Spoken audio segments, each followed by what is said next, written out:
Hello friend, स्वागत है आपका अपने चैनल आज क्लास में। आज की इस वीडियो में सेंटर परीक्षा के लिए सामाजिक विज्ञान के काफ़ी महत्वपूर्ण 50 ऑब्जेक्टिव प्रश्न हम आपको बताएंगे।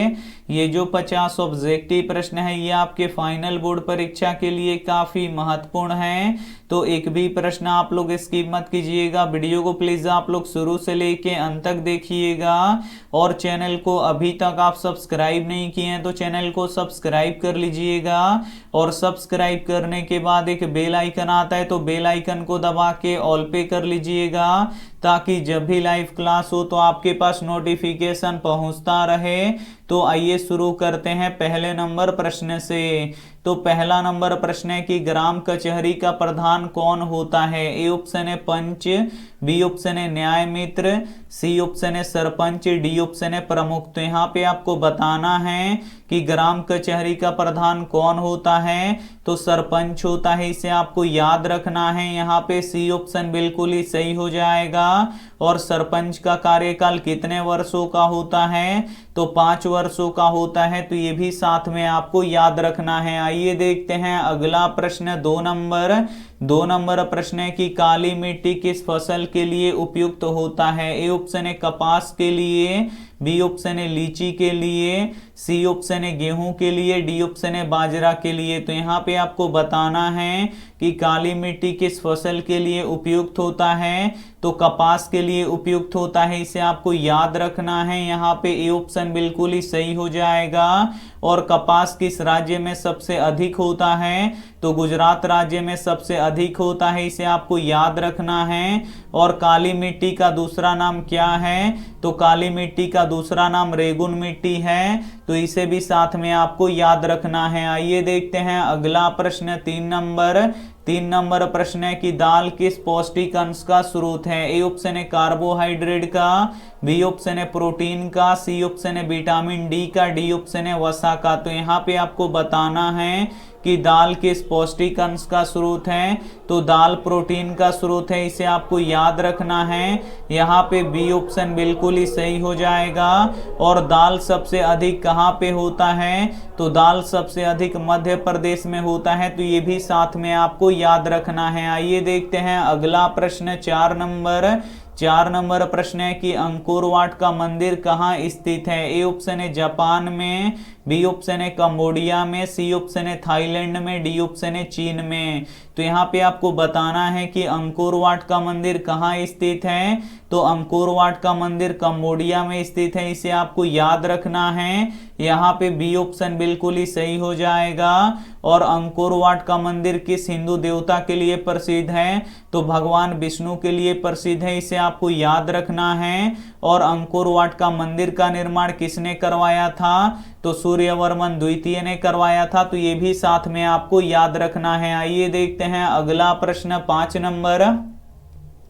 5 नंबर प्रश्न है कि जालियांवाला बाग हत्याकांड कब हुआ था। ए ऑप्शन है 13 अप्रैल 1919 को, बी ऑप्शन है 14 अप्रैल 1919 को, सी ऑप्शन है 15 अप्रैल 1919 को, डी ऑप्शन है 16 अप्रैल 1919 को। तो यहाँ पे आपको बताना है कि जालियांवाला बाग हत्याकांड कब हुआ था, तो 13 अप्रैल 1919 को हुआ था, इसे आपको याद रखना है। यहाँ पे ए ऑप्शन बिल्कुल ही सही हो जाएगा। और जालियांवाला बाग कहाँ पे है, तो अमृतसर में है, इसे आपको याद रखना है। और जालियांवाला बाग हत्याकांड जांच के लिए किस समिति का गठन किया गया था, तो हंटर समिति का गठन किया गया था, इसे आपको याद रखना है। और अभी तक आप हमारे व्हाट्सएप ग्रुप में नहीं जुड़े हैं तो ये हमारा व्हाट्सएप नंबर है, इस पे आपको बोल देना है कि सर हमें ग्रुप में जोड़ दीजिए, तो हम आपको ग्रुप में जोड़ देंगे। आइए देखते हैं अगला प्रश्न 6 नंबर प्रश्न है कि किस नदी को बिहार का शोक कहा जाता है। ए ऑप्शन है कोसी को, बी ऑप्शन है गंगा को, सी ऑप्शन है गंडक को, डी ऑप्शन है पुनपुन को। तो यहाँ पे आपको बताना है कि किस नदी को बिहार का शोक कहा जाता है। तो यहाँ पे देखिए जो कोसी नदी है इसे बिहार का शोक नदी कहा जाता है, इसे आपको याद रखना है। यहाँ पे ए ऑप्शन बिल्कुल ही सही हो जाएगा। और भारत की सबसे लंबी नदी कौन सी है, तो गंगा नदी है, तो इसे भी साथ में आपको याद रखना है। आइए देखते हैं अगला प्रश्न 7 7 नंबर प्रश्न है कि चावल कैसा फसल है? ए ऑप्शन है खरीफ फसल, बी ऑप्शन है रबी फसल, सी ऑप्शन है जायद फसल, डी ऑप्शन है इनमें से कोई नहीं। तो यहाँ पे आपको बताना है कि चावल कैसा फसल है। तो जो चावल है ये खरीफ फसल है, इसे आपको याद रखना है। यहाँ पे ए ऑप्शन बिल्कुल ही सही हो जाएगा। और जो गेहूं होता है वो रबी फसल होता है, तो ये भी साथ में आपको याद रखना है। आइए देखते हैं अगला प्रश्न 8 नंबर प्रश्न है कि भारत का केंद्रीय बैंक कौन सा है? ए ऑप्शन है Reserve Bank of India, B option है State Bank of India, C option है क्षेत्रीय ग्रामीण बैंक, डी ऑप्शन है पंजाब नेशनल बैंक। तो यहाँ पे आपको बताना है कि भारत का केंद्रीय बैंक कौन सा है। तो भारत का केंद्रीय bank reserve Bank of India है, इसे आपको याद रखना है। यहाँ पे ए ऑप्शन बिल्कुल ही सही हो जाएगा। और रिजर्व बैंक ऑफ इंडिया का मुख्यालय कहाँ पे है? तो मुंबई में है, इसे आपको याद रखना है। और भारत का सबसे बड़ा बैंक कौन सा है? तो स्टेट बैंक ऑफ इंडिया है, तो ये भी साथ में आपको याद रखना है। आइए देखते हैं अगला प्रश्न 9 नंबर प्रश्न है कि छापखाना का आविष्कार किसने किया था? ए ऑप्शन है गैरीबाल्डी ने, बी ऑप्शन है मेजनी ने, सी ऑप्शन है गुटेनबर्ग ने, डी ऑप्शन है मुसोलिन ने। तो यहाँ पे आपको बताना है कि छापखाना का आविष्कार किसने किया था। तो छापखाना का आविष्कार गुटेनबर्ग ने किया था, इसे आपको याद रखना है। यहाँ पे सी ऑप्शन बिल्कुल ही सही हो जाएगा। और गुटेनबर्ग का जन्म कहाँ पे हुआ था? तो जर्मनी में हुआ था, इसे आपको याद रखना है। और गुटेनबर्ग ने सबसे पहले किस पुस्तक की छपाई की थी? तो बाइबिल पुस्तक की छपाई की थी। तो ये भी साथ में आपको याद रखना है। आइए देखते हैं अगला प्रश्न 10 नंबर प्रश्न है कि वेदों की ओर लौटो का नारा किसने दिया था? ए ऑप्शन है रामकृष्ण परमहंस ने, बी ऑप्शन है स्वामी विवेकानंद ने, सी ऑप्शन है स्वामी दयानंद सरस्वती ने, डी ऑप्शन है मोहन राय ने। तो यहाँ पे आपको बताना है कि वेदों की ओर लौटो का नारा किसने दिया था? तो स्वामी दयानंद सरस्वती ने दिया था, इसे आपको याद रखना है। यहाँ पे सी ऑप्शन बिल्कुल ही सही हो जाएगा। और स्वामी दयानंद का जन्म किस राज्य में हुआ था? तो गुजरात राज्य में हुआ था, तो ये भी साथ में आपको याद रखना है। आइए देखते हैं अगला प्रश्न 11 नंबर प्रश्न है कि वार एंड पीस के लेखक कौन है? ए ऑप्शन है कार्ल मार्क्स, बी ऑप्शन है लियो टोल्स्टॉय, सी ऑप्शन है एंजल्स, डी ऑप्शन है न्यूटन। तो यहाँ पे आपको बताना है कि वार एंड पीस के लेखक कौन है? तो लियो टोल्स्टॉय है, इसे आपको याद रखना है। यहाँ पे बी ऑप्शन बिल्कुल ही सही हो जाएगा। आइए देखते हैं अगला प्रश्न 12 नंबर प्रश्न है कि नेपानगर किसके लिए प्रसिद्ध है? ए ऑप्शन है चीनी के लिए, बी ऑप्शन है सीमेंट के लिए, सी ऑप्शन है अखबारी कागज के लिए, डी ऑप्शन है सूती कपड़ों के लिए। तो यहाँ पे आपको बताना है कि नेपानगर किसके लिए प्रसिद्ध है? तो अखबारी कागज के लिए प्रसिद्ध है, इसे आपको याद रखना है। यहाँ पे सी ऑप्शन बिल्कुल ही सही हो जाएगा। और किस राज्य में सबसे अधिक चीनी मिल है? तो उत्तर प्रदेश में सबसे अधिक चीनी मिल है, तो ये भी साथ में आपको याद रखना है। आइए देखते हैं अगला प्रश्न 13 नंबर प्रश्न है कि भूमि, शांति और रोटी ये 3 नारे किसने दिए? ए ऑप्शन है लेनिन ने, बी ऑप्शन है ट्राटस्की ने, सी ऑप्शन है स्टालिन ने, डी ऑप्शन है कार्ल मार्क्स ने। काफी महत्वपूर्ण प्रश्न है ये आपके बोर्ड परीक्षा के लिए।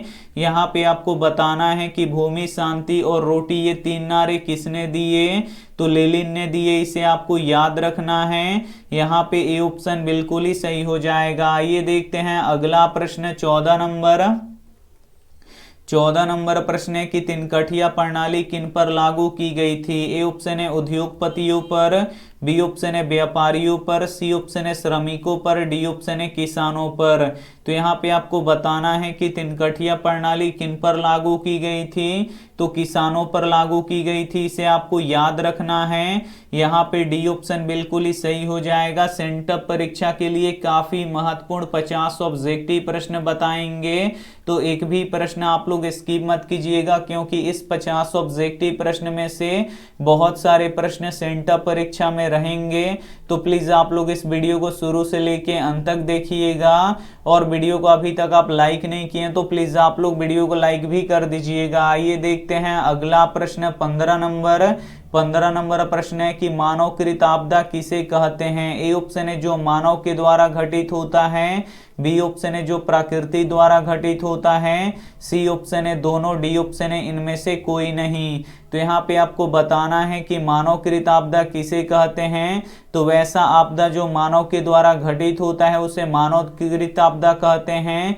यहाँ पे ए ऑप्शन बिल्कुल ही सही हो जाएगा। और प्राकृतिक आपदा किसे कहते हैं, तो वैसा आपदा जो प्रकृति के द्वारा घटित होता है उसे प्राकृतिक आपदा कहते हैं। तो इसे भी साथ में आपको याद रखना है। आइए देखते हैं अगला प्रश्न 16 नंबर। 16 नंबर प्रश्न है कि निम्न में से कौन सी मिट्टी सर्वाधिक उपजाऊ है। ए ऑप्शन है पर्वतीय मिट्टी, बी ऑप्शन है मरुस्थलीय मिट्टी, सी ऑप्शन है पीली मिट्टी, डी ऑप्शन है जलोढ़ मिट्टी। तो यहाँ पे आपको बताना है कि निम्न में से कौन सी मिट्टी सर्वाधिक उपजाऊ है। तो जो जलोढ़ मिट्टी होती है ये सर्वाधिक उपजाऊ मिट्टी होती है, इसे आपको याद रखना है। यहाँ पे डी ऑप्शन बिल्कुल ही सही हो जाएगा। और जलोढ़ मिट्टी भारत में सबसे अधिक पाया जाता है, इसे आपको याद रखना है। और मरुस्थलीय मिट्टी कहाँ पे पाया जाता है, तो राजस्थान में पाया जाता है। तो ये भी साथ में आपको याद रखना है। आइए देखते हैं अगला प्रश्न 17 नंबर। 17 नंबर प्रश्न है कि गोंडवाना समूह में किसका निर्माण हुआ था। ए ऑप्शन है सोना का, बी ऑप्शन है हीरा का, सी ऑप्शन है कोयला का, डी ऑप्शन है चांदी का। तो यहाँ पे आपको बताना है कि गोंडवाना समूह में किसका निर्माण हुआ था, तो कोयला का निर्माण हुआ था, इसे आपको याद रखना है। यहाँ पे सी ऑप्शन बिल्कुल ही सही हो जाएगा। और कोयला किस राज्य में सबसे अधिक होता है, तो झारखंड राज्य में सबसे अधिक होता है। और कोयला कितने प्रकार के होते हैं, तो कोयला 4 प्रकार के होते हैं। तो इसे भी साथ में आपको याद रखना है। आइए देखते हैं अगला प्रश्न 18 नंबर। 18 नंबर प्रश्न है कि रेल वर्कशॉप कहाँ स्थित है। ए ऑप्शन है जमालपुर में, बी ऑप्शन है पटना में, सी ऑप्शन है छपरा में, डी ऑप्शन है गोंडा में। तो यहाँ पे आपको बताना है कि रेल वर्कशॉप कहाँ स्थित है, तो रेल वर्कशॉप जमालपुर में स्थित है, इसे आपको याद रखना है।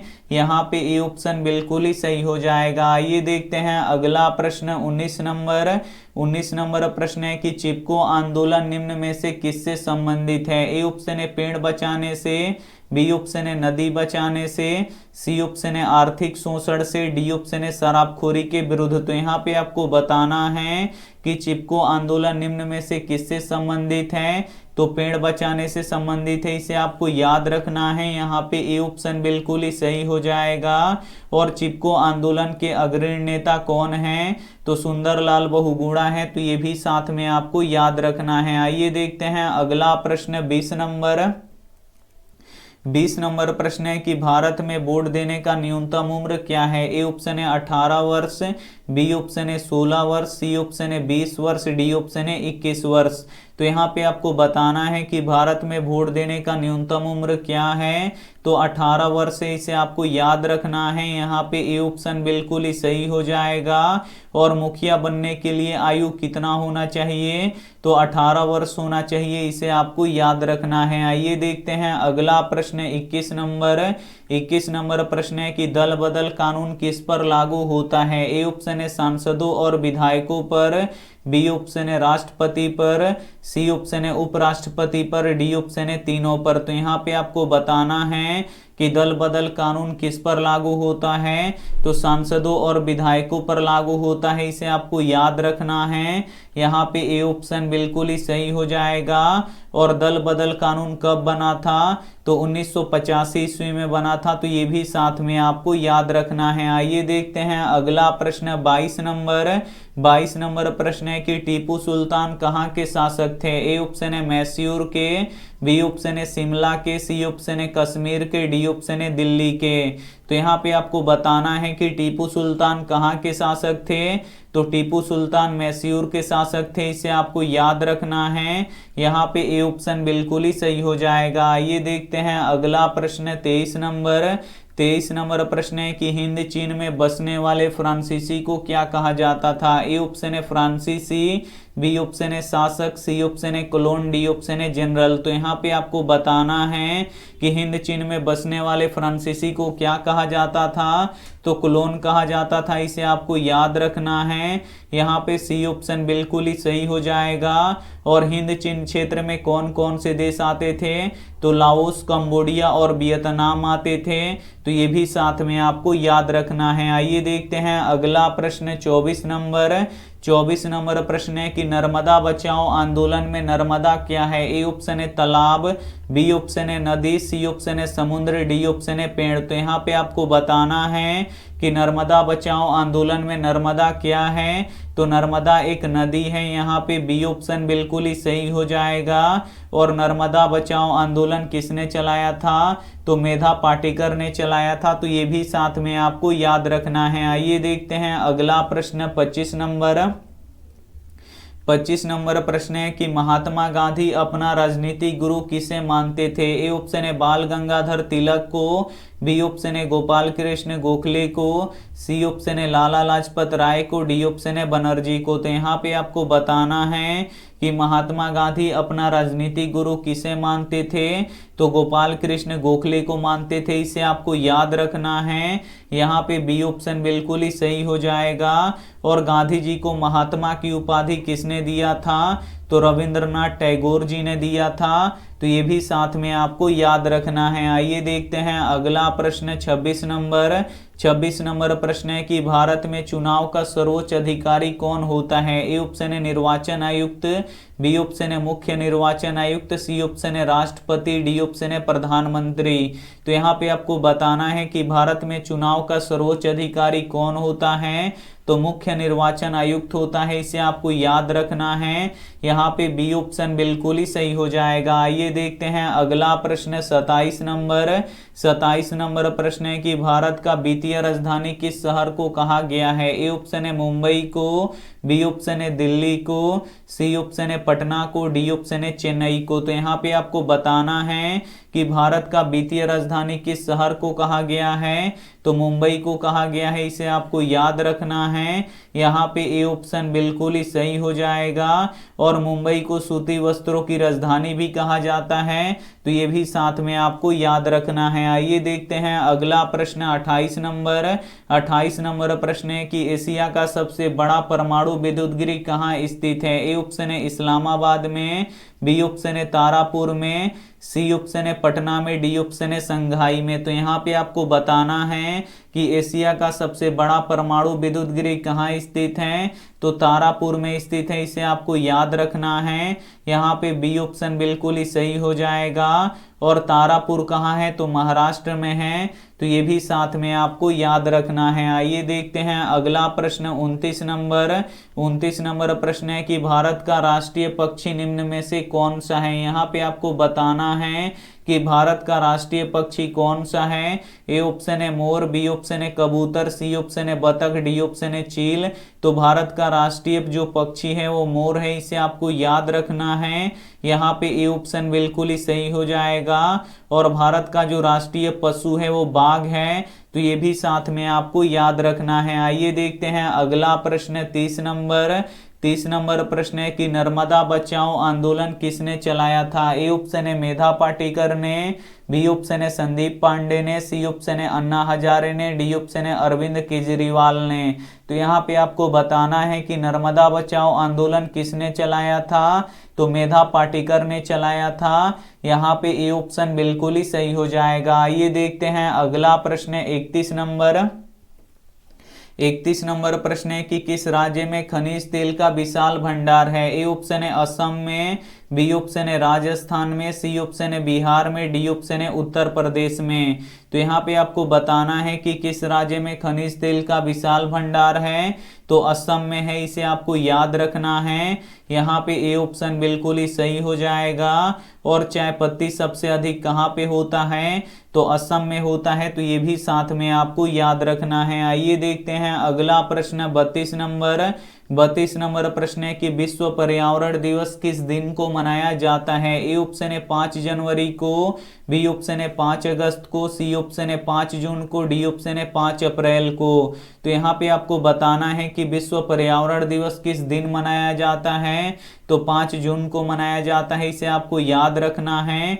यहाँ पे सी ऑप्शन बिल्कुल ही सही हो जाएगा। आइए देखते हैं अगला प्रश्न 33 नंबर प्रश्न है कि जामनगर तेल शोधक कारखाना किस राज्य में स्थित है। ए ऑप्शन है बिहार में, बी ऑप्शन है असम में, सी ऑप्शन है उत्तर प्रदेश में, डी ऑप्शन है गुजरात में। तो यहाँ पे आपको बताना है कि जामनगर तेल शोधक कारखाना किस राज्य में स्थित है। तो गुजरात राज्य में स्थित है, इसे आपको याद रखना है। यहाँ पे डी ऑप्शन बिल्कुल ही सही हो जाएगा। और भारत का सबसे बड़ा तेल शोधक कारखाना कौन सा है। तो जामनगर तेल शोधक कारखाना है, तो ये भी साथ में आपको याद रखना है। आइए देखते हैं अगला प्रश्न 34 नंबर प्रश्न है कि सोपानी कृषि किस राज्य में होता है। ए ऑप्शन है हरियाणा में, बी ऑप्शन है पंजाब में, सी ऑप्शन है उत्तराखंड में, डी ऑप्शन है बिहार में। तो यहाँ पे आपको बताना है कि सोपानी कृषि किस राज्य में होता है। तो सोपानी कृषि उत्तराखंड में होता है, इसे आपको याद रखना है। यहाँ पे सी ऑप्शन बिल्कुल ही सही हो जाएगा। आइए देखते हैं अगला प्रश्न 35 नंबर प्रश्न है कि कोयला किस प्रकार का संसाधन है। ए ऑप्शन है अनवीकरणीय, बी ऑप्शन है नवीकरणीय, सी ऑप्शन है जैव, डी ऑप्शन है अजैव। तो यहाँ पे आपको बताना है कि कोयला किस प्रकार का संसाधन है। तो जो कोयला है ये अनवीकरणीय संसाधन है। ये एक समय ऐसा आएगा जब कोयला खत्म हो जाएगा और उसे हम पुनः नहीं बना सकते। तो कोयला यहाँ पे अनवीकरणीय संसाधन हो जाएगा। यहाँ पे ए वाला ऑप्शन बिल्कुल ही सही हो जाएगा। आइए देखते हैं अगला प्रश्न 36 नंबर प्रश्न है कि किस राज्य में वनों का विस्तार अधिक है। ए ऑप्शन है उत्तर प्रदेश में, बी ऑप्शन है हरियाणा में, सी ऑप्शन है मध्य प्रदेश में, डी ऑप्शन है बिहार में। तो यहाँ पे आपको बताना है कि किस राज्य में वनों का विस्तार अधिक है। तो मध्य प्रदेश में वनों का विस्तार अधिक है, इसे आपको याद रखना है। यहाँ पे सी ऑप्शन बिल्कुल ही सही हो जाएगा। और हरियाणा में वनों का विस्तार सबसे कम है, तो ये भी साथ में आपको याद रखना है। आइए देखते हैं अगला प्रश्न 37 नंबर प्रश्न है कि बिहार में पंचायती राज व्यवस्था का कार्यकाल कितना होता है। ए ऑप्शन है 4 वर्षों का, बी ऑप्शन है 5 वर्षों का, सी ऑप्शन है 6 वर्षों का, डी ऑप्शन है 7 वर्षों का। तो यहाँ पे आपको बताना है कि बिहार में पंचायती राज व्यवस्था का कार्यकाल होता है तो 5 वर्षों का होता है, इसे आपको याद रखना है। यहाँ पे बी ऑप्शन बिल्कुल ही सही हो जाएगा। आइए देखते हैं अगला प्रश्न 38 नंबर प्रश्न है कि पटना नगर निगम के प्रधान को क्या कहा जाता है। ए ऑप्शन है महापौर, बी ऑप्शन है नगर प्रधान, सी ऑप्शन है नगर सचिव, डी ऑप्शन है जिला परिषद। तो यहाँ पे आपको बताना है कि पटना नगर निगम के प्रधान को क्या कहा जाता है। तो महापौर कहा जाता है, इसे आपको याद रखना है। यहाँ पे ए ऑप्शन बिल्कुल ही सही हो जाएगा। और भारत का पहला नगर निगम कहाँ पे स्थापित हुआ। तो मद्रास में स्थापित हुआ, तो ये भी साथ में आपको याद रखना है। आइए देखते हैं अगला प्रश्न 39 नंबर प्रश्न है कि बिहार में संपूर्ण क्रांति का नेतृत्व किसने किया। ए ऑप्शन है मोरारजी देसाई ने, बी ऑप्शन है नीतीश कुमार ने, सी ऑप्शन है इंदिरा गांधी ने, डी ऑप्शन है जयप्रकाश नारायण ने। तो यहाँ पे आपको बताना है कि बिहार में संपूर्ण क्रांति का नेतृत्व किसने किया। तो जयप्रकाश नारायण ने किया, इसे आपको याद रखना है। यहाँ पे डी ऑप्शन बिल्कुल ही सही हो जाएगा। आइए देखते हैं अगला प्रश्न 40 नंबर प्रश्न है कि ताड़ी विरोधी आंदोलन किस राज्य में शुरू किया गया था। ए ऑप्शन है बिहार में, बी ऑप्शन है मध्य प्रदेश में, सी ऑप्शन है उड़ीसा में, डी ऑप्शन है आंध्र प्रदेश में। तो यहाँ पे आपको बताना है कि ताड़ी विरोधी आंदोलन किस राज्य में शुरू किया गया था। तो आंध्र प्रदेश में शुरू किया गया था, इसे आपको याद रखना है।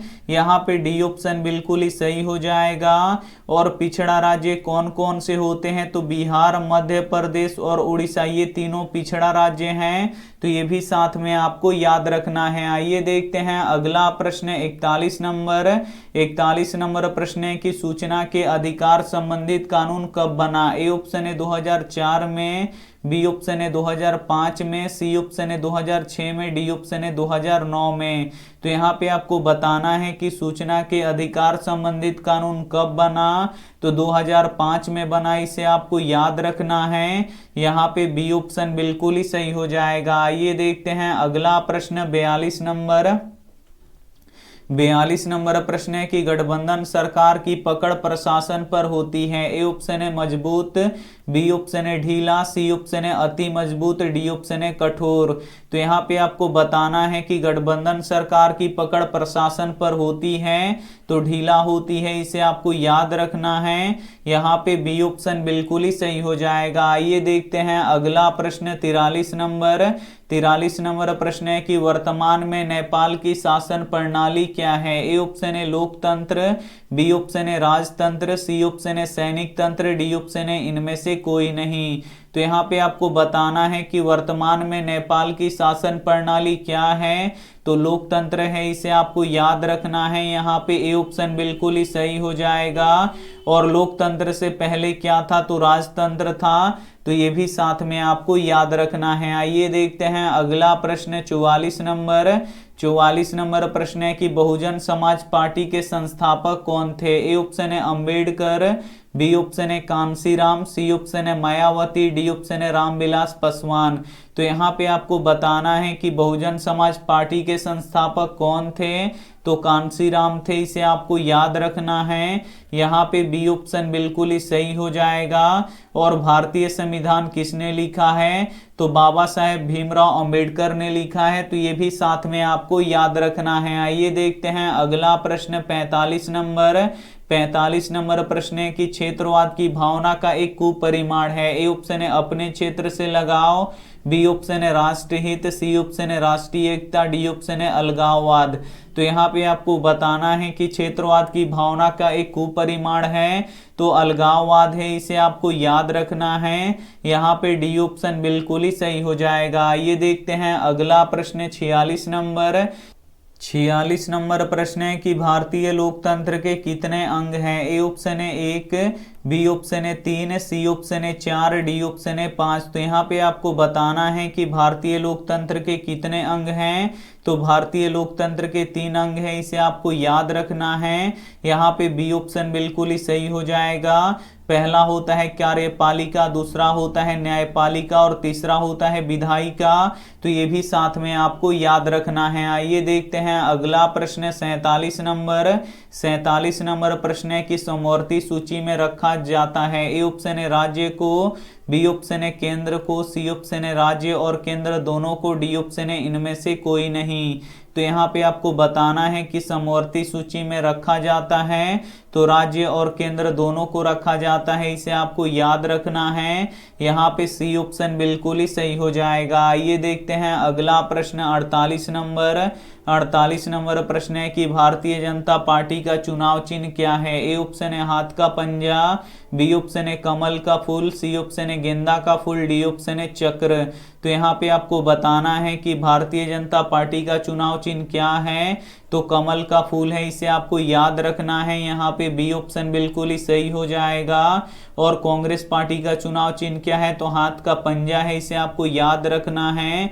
और भारतीय जनता पार्टी का स्थापना कब हुआ था, तो 1980 में हुआ था, तो ये भी साथ में आपको याद रखना है। आइए देखते हैं अगला प्रश्न 49 नंबर। 49 नंबर प्रश्न है कि राजनीतिक दल का आशय है। ए ऑप्शन है अफसरों के समूह से, बी ऑप्शन है सेनाओं के समूह से, सी ऑप्शन है व्यक्तियों के समूह से, डी ऑप्शन है किसानों के समूह से। तो यहाँ पे आपको बताना है कि राजनीतिक दल का आशय है, तो राजनीतिक दल का आशय व्यक्तियों के समूह से है, इसे आपको याद रखना है। यहाँ पे सी ऑप्शन बिल्कुल ही सही हो जाएगा। आइए देखते हैं अंतिम प्रश्न 50 नंबर। 50 नंबर प्रश्न है कि कृषि कार्य में महिलाओं की भागीदारी है। ए ऑप्शन है 50%, बी ऑप्शन है 40%, सी ऑप्शन है 10%, डी ऑप्शन है 20%। तो यहाँ पे आपको बताना है कि कृषि कार्य में महिलाओं की भागीदारी है तो 40% है, इसे आपको याद रखना है। यहाँ पे बी ऑप्शन बिल्कुल ही सही हो जाएगा। सेंटअप परीक्षा के लिए सामाजिक विज्ञान के काफी महत्वपूर्ण 50 ऑब्जेक्टिव प्रश्न हम आपको बता चुके हैं और इस 50 ऑब्जेक्टिव प्रश्न में से बहुत सारे प्रश्न आपके फाइनल बोर्ड परीक्षा में रहेंगे। तो इसमें से जो भी प्रश्न आपको याद ना हो तो प्लीज आप लोग उसे नोटबुक पे लिख के जरूर याद कर लीजिएगा। और ये रहा आपके लिए होमवर्क प्रश्न, इसका जवाब आपको कमेंट बॉक्स में देना है कि इनमें से किसे पिछड़ा राज्य कहते हैं। ए ऑप्शन है पंजाब को, बी ऑप्शन है केरल को, सी ऑप्शन है बिहार को, डी ऑप्शन है दिल्ली को। तो जो भी ऑप्शन आपको सही लगे वो आप हमें कमेंट करके जरूर बताइएगा। और वीडियो को अभी तक आप लाइक नहीं किए तो प्लीज आप लोग वीडियो को लाइक कीजिएगा, अपने दोस्तों के पास इस वीडियो को जरूर शेयर कीजिएगा। और चैनल को अभी तक आप सब्सक्राइब नहीं किए तो चैनल को सब्सक्राइब करके साथ में बेल आइकन को ऑल पे दबा लीजिएगा, ताकि जब भी लाइव क्लास हो तो आपके पास नोटिफिकेशन पहुंचता रहे। थैंक यू फॉर वॉचिंग, मिलते हैं अगली वीडियो में, तब तक अपना ध्यान रखिए, मन लगा के पढ़ाई कीजिए। Take care and bye.